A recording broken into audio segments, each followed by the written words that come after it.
Hi guys, నేనైతే gulab jam mix packet తీసుకొచ్చాను. దాన్ని ఎలా చేయాలో మీకు చేసి చూపిస్తాను. చాలా చాలా ఎమ్మీగా, చాలా స్మూత్గా. పిండిని అయితే గట్టిగా అయితే కలపొద్దండి, మామూలుగా కలపండి. జస్ట్ వాటర్ పోసి చూడండి, పలచగానే ఉండాలి. ఎక్కువ రబ్ చేయకూడదండి. మనం వాళ్ళ పిండి కలిపి ఉండలు చేసుకునేలోపు పంచదారని ఈ ప్యాకెట్ మీద అయితే 800 గ్రామ్స్ అని పంచదార కావాలని అంటారు, కానీ అవసరం లేదండి. ఒక 500 గ్రామ్స్ చాలు.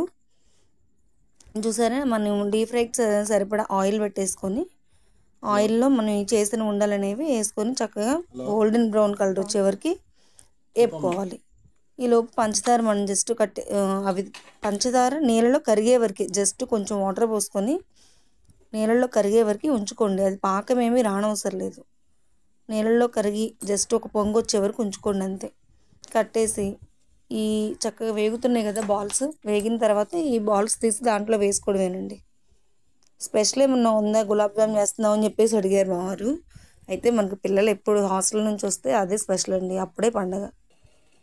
స్పెషల్లీ ఏముంటుంది చెప్పండి, వాళ్ళు ఎప్పుడు మనకి ఇంటికి వస్తే అప్పుడే పండగ.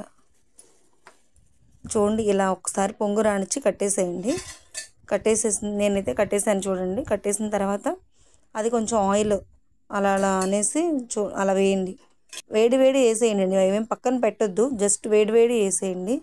ఒక్కటి కూడా బ్రోకెన్ అవ్వకుండా, అంటే పగలకుండా చక్కగా స్మూత్గా వచ్చేస్తాయండి. చూడండి, వన్ బై వన్ అలా వేసుకుంటే ఎంత స్మూత్గా, ఎంత మెత్తగా ఉంటాయి. అయితే ఒక్కటి కూడా ఎరగదండి. మనం పిండి కలుపుకునే విధానంలోనే ఉంటుంది. నేనైతే పైన బాదం పౌడర్ చల్లుతున్నాను, తరకలు తరకలుగా ఉన్నది. అసలు ఎంత స్మూత్గా ఉంటాయంటే ఇది నేనైతే వెంటనే చూపిస్తున్నానండి. నెక్స్ట్ డేకి చాలా ఇంకా ఇంకా మెత్తగా ఉంటాయి. ఒకసారి టేస్ట్ చూసి, అంటే ఒకసారి ట్రై చేయండి, టేస్ట్ చూడడం కాదు, ఒకసారి అలా ట్రై చేసి ఎలా వస్తాయి చెప్పండి, కామెంట్ చేయండి ఒకసారి.